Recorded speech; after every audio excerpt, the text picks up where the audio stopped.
湖北的神农架林区是著名的旅游胜地，除了亮丽的风景，其未知的生物也吸引着众人前往。这里发生过多次野人目击事件，还有像虎又像豹的过山黄，喷水游泳的水怪。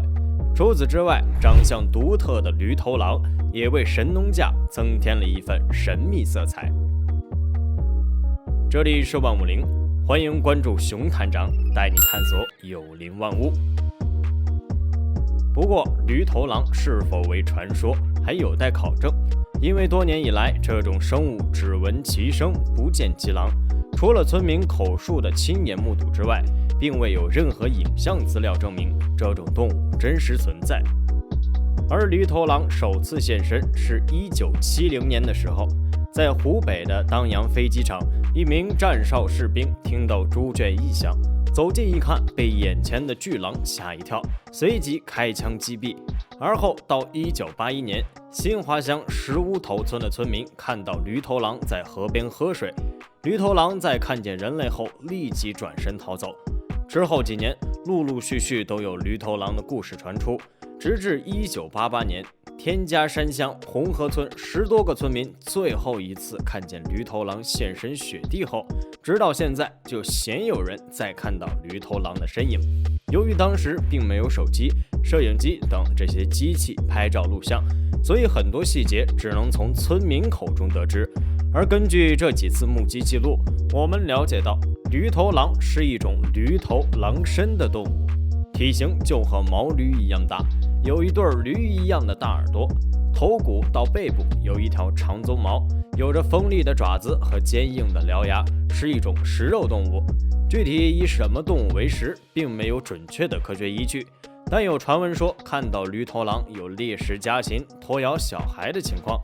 虽然湖北没发生过这种事情，但是在20世纪60年代，湖南岳阳鲁山一带，很多人都看见过。听说胆子很大，在看到人类聚集过来的时候，仍然从容地吃完家猪，才大摇大摆地离开，并且有的驴头狼感知到危险，还会发出让人毛骨悚然的嘶吼，让人不敢轻易靠近。村民看到，立即跑去追回，小女孩才躲过一劫。不过，因为驴头狼的拖拽，小女孩的脖子现在仍然留有伤疤，提起当年的事情仍有后怕。为了弄懂驴头狼的真实身份，1977年和1987年，中科院联合了一些专家，组成了一支探索科考队，准备进入神农架寻找驴头狼的踪迹，解开驴头狼的神秘面纱。通过大量的搜寻、走访、调查，除了加深对驴头狼的了解外，并未得到任何实质性的证据，驴头狼的身世再次陷入未解之谜。外界对驴头狼的真假一直议论纷纷，有人认为驴头狼是编造杜撰的，有人认为驴头狼可能是驴和野狼交配产生的物种，也有人认为驴头狼可能灭绝了才找不到踪迹。那驴头狼究竟是什么物种，有什么神奇之处？在翻阅了大量书籍之后，我们发现驴头狼和预言上的花斑极为相似，是一种凶猛的似驴似马的食肉动物，有点像《水浒传》中晁盖的坐骑。加上众多村民的目睹描述，驴头狼大概率是真实存在的一个物种。那它是不是驴和野狼结合生产的物种呢？这种问题是否定的。驴子和野狼是两个完全不同的物种，一个食草，一个食肉，是存在生殖隔离的，不可能像马和驴一样能生产出骡子。而且它之所以叫驴头狼，只是根据它身上的特点起的名字，就像长臂猿、短嘴鳄一样。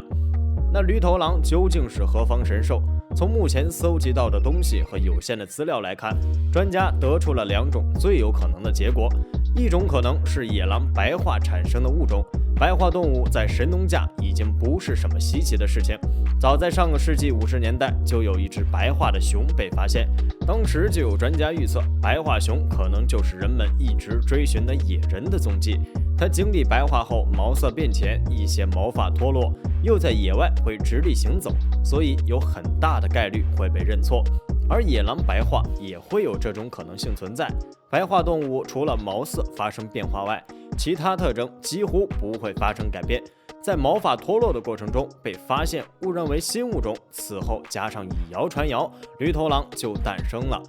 近些年，通过设在神农架野外的红外相机，专家在这些视频中也看到了很多白化的动物从镜头前经过，有白化毛冠鹭、白化林麝、白喜鹊、白猫头鹰、白乌鸦等，还有白色小鹿和正常小鹿同行觅食。白化现象在神农架一直都是多物种蔓延的一个情况，对此，专家也开展了神农架白化动物的研究课题。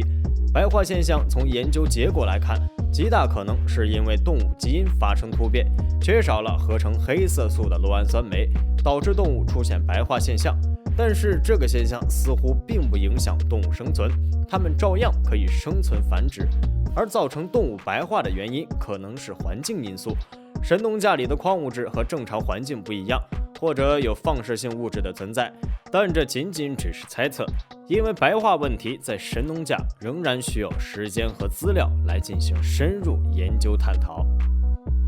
除了野狼白化的可能外，专家觉得驴头狼还可能与史前生物沙广也存在一定的关系。不管是体态特征还是骨骼构造，驴头狼和沙广都极其相似，也就是说，驴头狼可能是沙广的进化物。